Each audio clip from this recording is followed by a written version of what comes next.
It's Jen and Jenny Day. Good morning, Center for Spiritual Living, Delaware. It's so wonderful to be here and see all of you. The theme for April 2021 is Step into the Unknown. And the tips for today is bless-itation.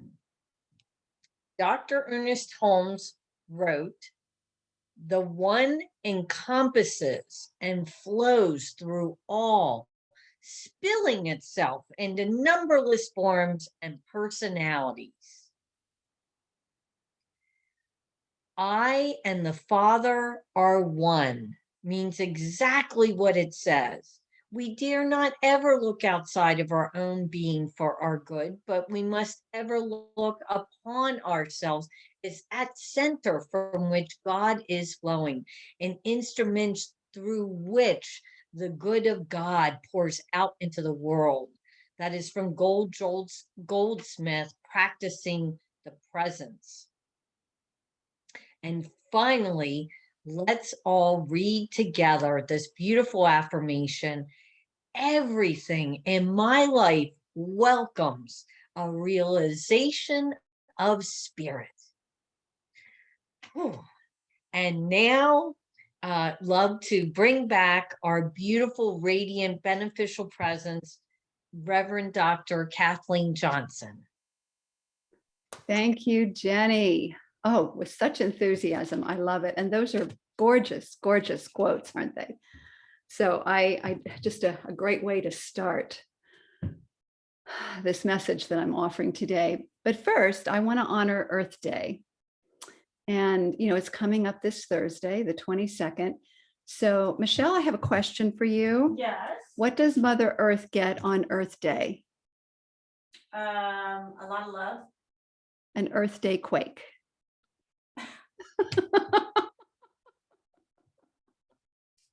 Okay, yeah, I know.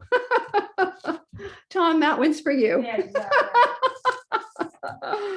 Okay, so last month we practiced opening up to the infinite possibilities of the universal mind, which is centered right here in the core of our being, through the practice of visioning. And I'm trusting that you're continuing to practice visioning as an ongoing thing, because it is a spiritual practice. It's not a one and done, because it supports us in evolving in consciousness. So visioning is about living in the question, what is the divine highest idea for my life? What's possible for my life? And then how must I grow and change in order, grow in consciousness in order to be available for that vision. So this month is about the actual journey in the gap between when you receive the vision and when you are, when you become the embodiment of the vision, living the vision. So last week, I just want to, just do a little review here. Last week, Dr. Judy Morley talked about the winds of change and the importance of welcoming the changes, because creation is about change. It's about change within and change in our world around us. So she reminded us that whenever change of any kind shows up, to go do what? Go, yay! So let's remember that, so that we go into the changes in our lives with a powerful attitude of yay, there's something here for me, or this is a sign of creation unfolding, even if it's things falling apart. It's a sign that creation is moving forward, that there's an opportunity to bring something new forward. So this journey then, in the gap between when we catch the vision and when we actually are living the vision, is filled with blessings such as adventure, excitement, anticipation, gratitude for all the signs of progress. And it's also kind of a mix, because it can also be us feeling that hesitation, like, shall I go this direction or that direction? Or hesitation, like, well, do I have what it takes, to move forward? So what we're calling that combination of blessings and hesitations is bless-itation. It's a reminder. That word bless-itation is a reminder to us that this mix is part of the journey.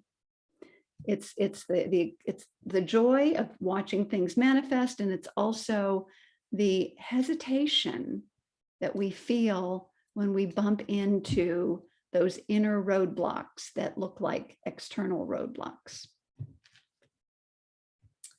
So we're going to be bringing the power of blessings, of carrying the blessings over, not just of the ones that we're receiving, but to turn those things that feel like they're not blessings into, to help transform them and to use them as stepping stones to move forward.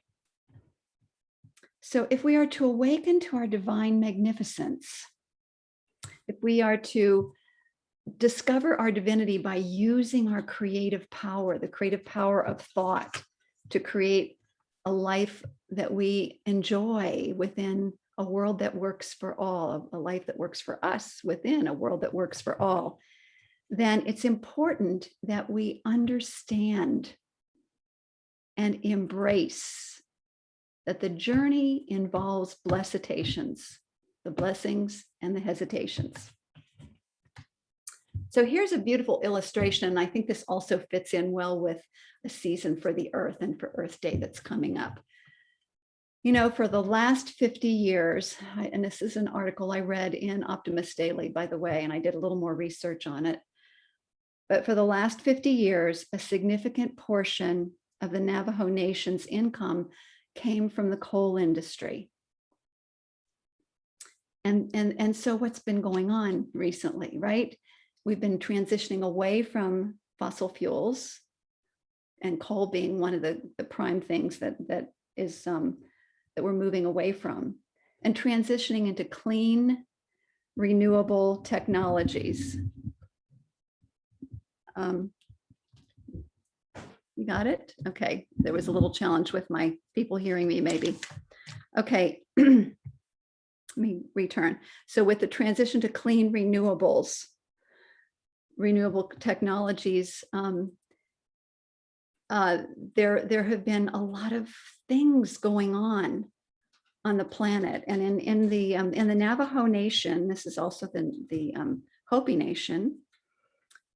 There's also over 15,000 Native Americans who are living in those regions, living without water and living without electricity. And if you've ever been out to Arizona or out to New Mexico, you know that it's desert and it's very hot. And so to live without electricity and to live without water has to be very challenging.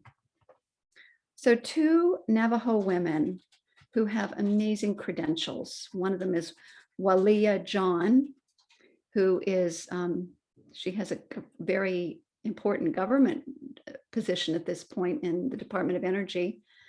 And Dr. Suzanne Singer, who has this amazing background. She has a PhD in mechanical engineering, and she has done a lot of work, a lot of years of experience in clean technologies. These two women united to form an organization called Native Renewables. Native Renewables, and you can find it online. I looked up and looked at some of the things that they were doing. So their mission is to bring solar energy, solar panels, solar energy to everyone who desires it in the Navajo Nation and the Hopi Nation out there in the Arizona area. And the thing is, what is in abundance in that area? Sun. Sun is in abundance. So that's a renewable resource that's in abundant supply that can provide the energy that is needed and also protect the earth. And something to know about Walia, she's had some groundbreaking legislative victories for groundwater protection, for green jobs, and for environmental justice. So these women are not only working locally, they're working nationally to really shift the policies in the direction of care for the earth. So think of these two women, a very powerful team, and then they have a staff with also who have just amazing credentials. And so their work, they have the know-how, but what's required? Investment, right? Investment. And so up until I think they started in 2016, up until 2020, they've had to depend on the investments of the goodwill of people who happen to know about them, and who knows all the different ways that they did to do fundraising. And then COVID-19 hit. And all of their resources were directed toward the elderly and helping them get through the pandemic. So they started investing in a lot of other things too that were necessary things to support the Native peoples during that time. However, and this is the very cool thing of what happened. This is, the bless-itation, the things that seem like they're not blessings and other things that seem like they are, is these women turned the situation around. And that's what we're talking about, the COVID-19 to their advantage. And they began to, I guess, because of all the public attention, they began to get support from places like the Salt River Project, which helps to offer job training in renewable resources for the Native peoples. And the Arizona Public Service started stepping up, and it has been stepping up to invest in building a solar infrastructure throughout that entire area. And then the U.S. Bureau of Reclamation came in and is helping the Navajo Nation to scale up the solar operations so that they can take their surplus energy to market and actually have some income from that. So this is such a great example of how, and I'm sure these women were really involved in just using this challenge in their favor for their people and for their mission. I mean, I can just imagine. That's why it's so important to embrace the winds of change, because you never know, even though it was and I don't want to undermine how challenging COVID-19 was for the Navajo nations and other Native American communities, but I do know that it's people like these two women that use the challenges as stepping stones to create more of what they're wanting for their people. Well, the way that they've partnered and collaborated with all these other organizations has become a role model for our country on how to transition from fossil fuel-based electricity to solar and wind power-based electricity. A role model in these two women spearheading this. It's powerful. It shows you what one or two people can do if they're constantly looking for the opportunities in what's going on. And here's some other really awesome things that I when I was looking this up. Do you know at present that there are more jobs in solar and wind than in fossil fuel generated electricity these days? And yet much of the country is clinging to the old technologies. That's the hesitation. And what is behind that hesitation? That's what we're going to be looking at today, and looking at how to transform that. Because hesitation to move into the new direction that's better for the planet, the clean energy technologies, is slowing the progress. of what, what seems to need to be done in order for our planet to be supported by us, by humanity, instead of us, pouring more pollutants. So hesitation. What's behind hesitation? Think about it. If you're experiencing hesitation in moving forward in a direction that you know would be better for you, better for your health, better for your well-being, better for your every aspect of your life, for your relationships, your finances, what is the hesitation that keeps you clinging to the old ways? Think about it. And ultimately, I believe that it's not trusting God and what God is, what God stands for. So what are you placing your trust in? If you're not placing your trust in the all-providing nature, the all-sufficient nature of God working in you, through you, and as you, what are you trusting?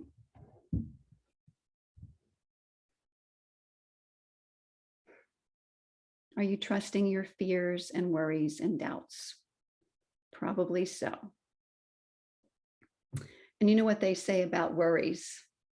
Worries are prayers for what you don't want. Worries are prayers because why? Because our thought is creative, and if we're focusing on things that we're worried about, if we're riveted in and focused on that, that's what we're going to create, and it creates a lot of stress in the body as well, which contributes to health issues.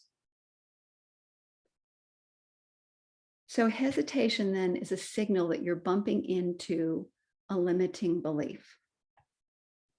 And so what would the limiting belief be for people and businesses that prevent them from investing in clean energy technologies or making the transition? What would the belief be? One of the main things that came to me is the fear of the unknown. And that's what our theme for the month is, right? It's stepping into the unknown.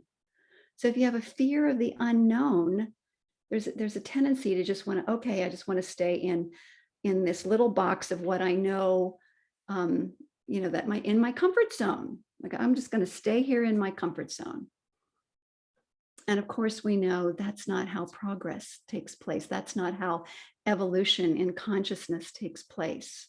We must be willing to trust that there is a universal presence within us, within all, that is supporting our visions, our dreams, and supporting our evolutionary process. So Ernest Holmes says, in addition to that fear of the unknown, he says there are the most common limiting beliefs about ourselves personally is beliefs like no one wants me, needs me, or loves me. Another false limiting belief is I am unworthy, unnecessary, and useless. Another one is I am inadequate. I am powerless to overcome a challenge, or I don't fit anywhere. These are universal false beliefs that come from not knowing who we are in truth. They're not based in truth, I guarantee you. So if you have anything that's like any one of those thoughts that comes into your awareness, it's time to say, doubt out faith in its place and return to the truth of who you are. Ernest Holmes says all of those beliefs boil down to one universal doubt. I am not enough, or some version of not enough. And that can be extended to there is not enough out there for all of us. So I have to fight for my good. Scarcity thinking. All of those thoughts play into what we call a hesitation to move forward in our lives. So it's important that we recognize them for what they are. They're not the truth. They're made up by the human mind. It's a bunch of nonsense. And instead return ourselves to the truth. So we meet the doubt with the understanding that God within us is sufficient to meet every need. Universal mind. The entire universal mind is centered everywhere. Its circumference is nowhere. It's infinite possibilities and potentialities. Right here where I am, right where you are. I know it's mind-blowing because we look around, it looks like there's all these little separate people running around, but we all share this universal mind and the potentialities within it.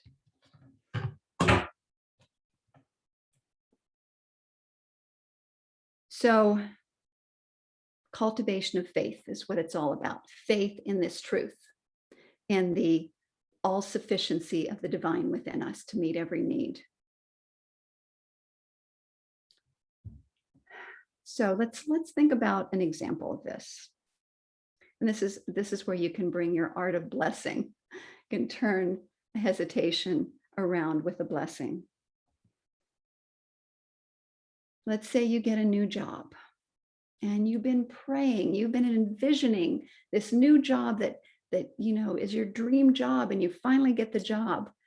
And so you're excited because it's like, this is it. And then what do you bump into? You may, and this may or may not be true, but there's a tendency to bump into the false beliefs that are still running in the subconscious mind under the surface. And so there's this hesitation and this doubt that creeps in, like, do I have what it takes? That's a not good enough type belief. Do I have what it takes? And forgetting that the all-sufficiency of the divine can provide everything that you could ever need or desire. There's a beautiful affirmation that I learned when I was going through ministry school, when I used to bump into that idea, well, can I do this? Do I have what it takes? God does not call the qualified. God qualifies the called. That's a reminder that the all-sufficiency of the divine is with us, operating through us and as us, to guide us and direct us and provide the resources that we need to fulfill our callings. I'm going to say that again. God doesn't call the qualified. God qualifies the called. So let's practice. I'd like you to think of some area of your life where you feel self-doubt, where you're bumping in to your false beliefs, where you're feeling a hesitation to move forward in a direction that would be better for your health, better for your flow of income, better for your relationships, whatever it is. Close your eyes for a moment and ask yourself, where am I hesitating on moving forward in my life? And bring that to mind. Take a breath, a nice deep cleansing breath, and let it out with an ah.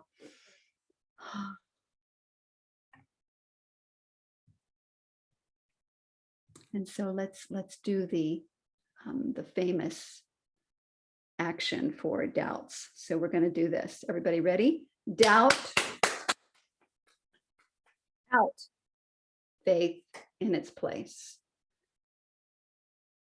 It's more powerful than you think because the clapping breaks up the thought form, the doubt. And then repeat this blessing after me. I bless myself in faith. I bless myself in faith. That God in me. That God in me is sufficient to meet every need. Is sufficient to meet every need. We're going to say that several times. And the thing is once you get this down, is to do it for 3 minutes straight every day. Let's do it several more times. I bless myself in faith. I bless myself in faith. That God in me. That God in me is sufficient to meet every need. Is sufficient to meet every need. I bless myself in faith. I bless myself in faith. That God in me. That God in me is sufficient to meet every need. Is sufficient to meet every need. So that's a good start for today. So I have one more thing to say before I close. And that is the power of choosing and choosing again. So one of the things that you might find yourself hesitating about is, well, shall I make this choice or shall I make this choice? Shall I take this job or that job? Or shall I go in this direction in my life or that direction, whatever it might be? And here's the principle that goes with it. All of life is for us. Remember the song, All Good, All Good? All life is for us. That's why we call ourselves the Center for Spiritual Living. And we call it the season for the earth. All life is for us. And all life experience then can serve us if we let it. It's all good. We can use even challenging situations for good, like the two Navajo women from Native Renewables. So make a choice and trust that you'll receive the guidance and the wisdom along the way. And then if you're being called to make another choice, well, then just make another choice. So in many ways, you can't lose. I mean, you really can't lose ultimately, because we can use every situation to gain and grow in spirit, the realization of the spiritual magnificence of who we are.